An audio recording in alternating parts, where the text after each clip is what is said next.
6th unit வந்து பொறுமையாக நிதானமாக செஞ்சுக்க. 2 டைமென்ஷனல் அனாலிட்டிக்கல் ஜாமெட்ரின்னு இருக்கு.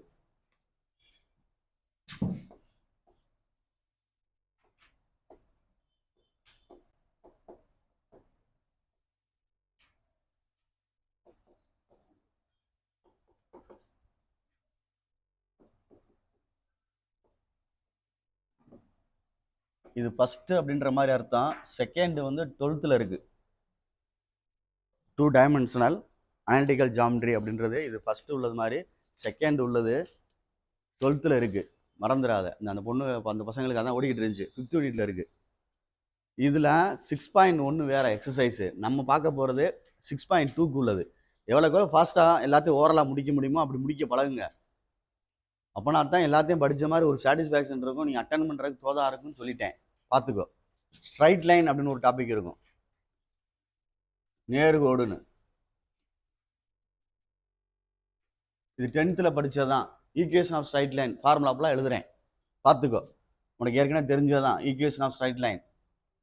அதாவது பொறுமையாக நிதானமாக எழுதிக்க. சரியா சொல்கிறது? Y equal to mx + c. இது என்ன கொடுத்துருக்கோம் அப்படின்னா ஒய் இன்டர்செப்ட் எம்ன்றது, சாரி எம் ஸ்லோப்பு, எம்ன்ற ஸ்லோப்பு, ஒய் சின்றது ஒய் இன்டர்செப்ட். ஒய் இன்டர்செப்ட் வெறும் இன்டர்செப்ட்னு சொல்லாமல் ஒய் இன்டர்செப்ட்னு சொல்லிக்க. அடுத்து x/a + y/b = 1. இதில் ஏன்றது எக்ஸ் இன்டர்செப்ட், பின்றது ஒய் இன்டர்செப்ட். நான் வச்சுக்க. அடுத்து பொறுமையாக 1 பாயிண்ட் ஃபார்முலா. ஒரு பாயிண்ட் ஒரு ஸ்லோப் இருந்தா y - y1 = m × x - x1. இது ஒரு பாயிண்ட்டு. ஆமாம், ஒரு ஸ்லோப்பு பேரல் லைன். ஒரு ஸ்லோப் பேரலல் அப்படின்றத வேணா நான் வச்சுக்க. பெர்பெண்டிகுலர் அப்படின்னா -1/mனு வரணும். இந்த இடத்துல -1/mனு வரணும். y - y1 -1/m × x - x1. அதே தான், ஒரு பாயிண்ட்டு ஒரு ஸ்லோப்பு தான். ஆனால் இது பெர்பெண்டிகுலர் ஈக்குவேஷன். அதே மாதிரி 2 பாயிண்ட் ஃபார்முலா இருக்கு. 2 பாயிண்ட் ஃபார்முலா அப்படின்றது y - y1/y2 - y1 = x - x1/x2 - x1. இது 2 பாயிண்ட் ஃபார்முலா. இது பேர் 2 பாயிண்ட் ஃபார்முலா. 2 பாயிண்ட் இருக்கும். x1 y1 அப்படின்னு ஒரு பாயிண்ட்டு, x2 y2 அப்படின்னு ஒரு பாயிண்ட். இவ்வளோ நம்ம பழசு படித்தது. பார்த்துக்கோ. அதே மாதிரி ஜென்ரலாக வந்து சாதாரணமாக ஈக்குவேஷன் ஆஃப் ஸ்ட்ரைட் லைன் அப்படின்றது linear equation. ax + by + c = 0. இது equation of straight line general form. General form, பொது சமன்பாடு, பொது வடிவம் அப்படின்றது இது. சரி, இதுக்கப்புறம் பார்த்து பொறுமையாக செஞ்சுக்கோ. பெர்பெண்டிகுலர் லென்த்து கொடுத்துருப்பாங்க. பார்த்துக்கோ. பெர்பெண்டிகுலர் லென்த்து கொடுத்துருப்பாங்க. பெர்பெண்டிகுலர் லென்த்து அப்படின்னு சொல்லுவாங்க ஒன்று. பெர்பெண்டிகுலர் லென்த்து அப்படின்றது அதுக்கு பேர் பி.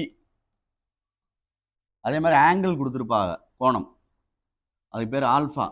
கொடுத்துருந்தா பாருங்க, நம்ம எழுதணும் x cos alpha plus Y sin alpha = p. இது ஃபார்முலா.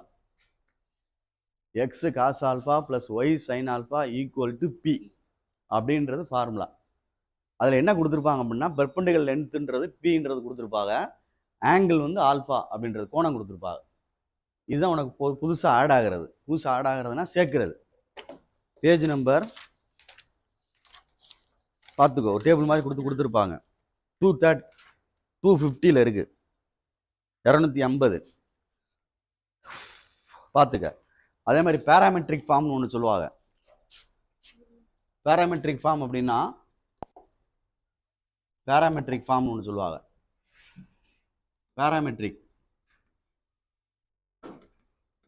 பேராமெட்ரிக் ஃபார்ம் அப்படின்றது வந்து ஆர். பேராமெட்ரிக் வந்து பேராமீட்டர் ஆர் அப்படின்றது. பேராமீட்டர் வந்து ஆர்.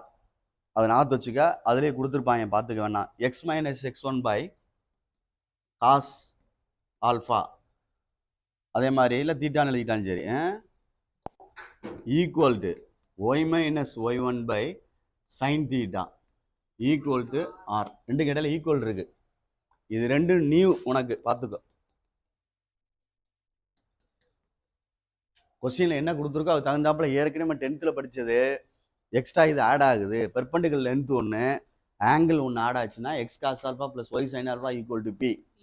அதே மாதிரி பேராமெட்ரிக் ஃபார்ம் சொல்லுவாங்க. பேராமீட்டர் வந்து R. X minus X one by cos theta Y minus Y one by sine theta equal to R. எக்ஸுக்கு எப்பயுமே காஸ் தீட்டா வரும், ஒய்க்கு எப்பயுமே சைன் தீட்டா வரும். இந்த மேலே பார்த்தாலும் தெரியும், இந்த காசு இருக்கு, எக்ஸுக்கு பக்கத்தில் தான் காசு இருக்கு, இங்கே எக்ஸுக்கு பக்கத்தில் காசு இருக்கு. பார்த்துக்க, மாற்றி எழுதிட்டு தப்பு. பார்த்துக்க, இது ஃபுல்லாக உனக்கு தெரிஞ்சிருக்கணும். புரியுதான்னு பார்த்துக்க. சரியா? இது ஈக்குவேஷன் ஆஃப் ஸ்ட்ரைட் லைனுக்கு உள்ளது. சரி, அடுத்து ரெண்டு ஸ்ட்ரைட் லைன் வந்து பேரலல் அப்படின்னா, நெக்ஸ்ட் ஸ்ட்ரைட் லைன் வந்து பேரலல் அப்படின்னா, ரெண்டு ஸ்ட்ரைட் லைன் வந்து பேரலல் அப்படின்னா ஸ்லோப்ஸ் ஆர் என்ன சொல்லுவீங்க? ஸ்லோப்ஸ் ஆர் ஈக்குவல்னு சொல்லுவாங்க. ரெண்டு ஸ்ட்ரைட் லைன் பேரலல் அப்படின்னா ஸ்லோப்ஸ் ஆர் என்னது? ஈக்குவல். அதே மாதிரி பெர்பெண்டிகுலர் அப்படின்னு சொன்னோம்னா, செங்குத்து அப்படின்னா பெர்பெண்டிகுலர் நார்மல் அப்படின்னு சொல்றது. Perpendicular m1 into m2 equal to என்ன வரும்? -1 அப்படின்னு அர்த்தம். புரியுதான்னு பார்த்துக்கோ. இது பெர்பெண்டிகுலர். பெர்பெண்டிகுலர்னா அப்படி எழுதுவில்ல, அது பேரலல்னா அந்த அப்படி எழுதுவாங்க. சரியா பார்த்துக்கோ. ரெண்டு லைன் வந்து பேரலாக இருக்குன்னா ஸ்லோப்ஸ் ஆர் ஈக்குவலு. ரெண்டு லைன் பெர்பெண்டிகுலர் அப்படின்னா பெர்பெண்டிகுலர்னா மல்டிப்ளை பண்ணி பார்த்தா -1 வரும். எதை? ஸ்லோப்பை. சரி, ஒரு ஸ்ட்ரைட் லைனுக்கு ஸ்லோப் எப்படி கண்டுபிடிப்ப? அதாவது இதுதான் ஈக்குவேஷன் ஆஃப் ஸ்ட்ரைட் லைன். இதுக்கு ஸ்லோப் கண்டுபிடிக்கணும்னா -a/b நான் இருக்கான்னு பாரு, அல்லது மைனஸ் கோ எஃபிஷியன்ட் ஆஃப், நான் இருக்கா 10th படிச்சது, minus coefficient of X by coefficient of Y. நான் இருக்கான்னு பார்த்துக்கோ. இதைத்தான் அப்படி எழுதியிருக்கோம். -a/b. எக்ஸுக்கு முன்னாடி உள்ளது, ஒய்க்கு முன்னாடி உள்ளது, நடுவில் இதில் முன்னாடி மைனஸ் போட்டுக்கிறணும். ஒரு லைனுக்கு ஸ்லோப் கண்டுபிடிக்கிறது. அதே மாதிரி ரெண்டு பாயிண்ட்டுக்கு ஸ்லோப் கண்டுபிடிக்கிறோம். உனக்கு தெரியும்ல, 2 பாயிண்ட்டுக்கு ஸ்லோப் கண்டுபிடிக்கணும்னா, ஸ்லோப்பு ரெண்டு பாயிண்ட்டு கண்டுபிடிக்கணும்னா x1 y1 x2 y2 அப்படின்னா m equal to y2 minus y1 by y2 minus y1 by x2 minus x1. Next theta கொடுத்துருந்தா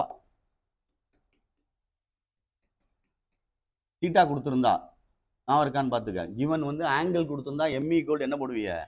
tan தீட்டான்னு போடணும். கிவன் வந்து தீட்டா கொடுத்துருந்தா m ஈக்குவல் என்ன வரும்? tan தீட்டா அப்படின்னு அர்த்தம். இதெல்லாம் ஸ்லோப்புக்கு உள்ளது. சரியான்னு பார்த்துக்கோ. ரெண்டு பாயிண்ட்டுக்கு தீட்டா கொடுத்துருந்தாங்கன்னா, ஆங்கிள் கொடுத்துருந்தாங்கன்னா m equal to tan theta அப்படின்னு அர்த்தம். மேலே உள்ள சைட் லைன் ஈக்குவேஷனு எல்லாமே ரிலேட்டடு தான். மறந்துடாத சொல்லிட்டேன். பார்த்துக்க, பொறுமையாக இது பண்ணிக்க. அசால்ட்டாக விட்டினா ஒன்றும் செய்ய முடியாது. எது ஆட் ஆயிருக்குன்னு பார்த்தா ரெண்டு தான் ஆட் ஆயிருக்கு. பெர்பெண்டிகுலர் லென்த்தும் பேராமெட்ரிக் ஃபார்மும் ஆட் ஆயிருக்கு, சேர்ந்துருக்கு. அதனால் பார்த்துக்கிட்டு பொறுமையாக இது பண்ணு. எதுக்காண்டி சொல்கிறோம்னா, சில விஷயங்களை வேகமாக மூவ் பண்ணுறக்காண்டி அப்படி மாற்றி நடத்துறது. பார்த்துக்க, வேஸ்ட் பண்ணிடாதீங்க.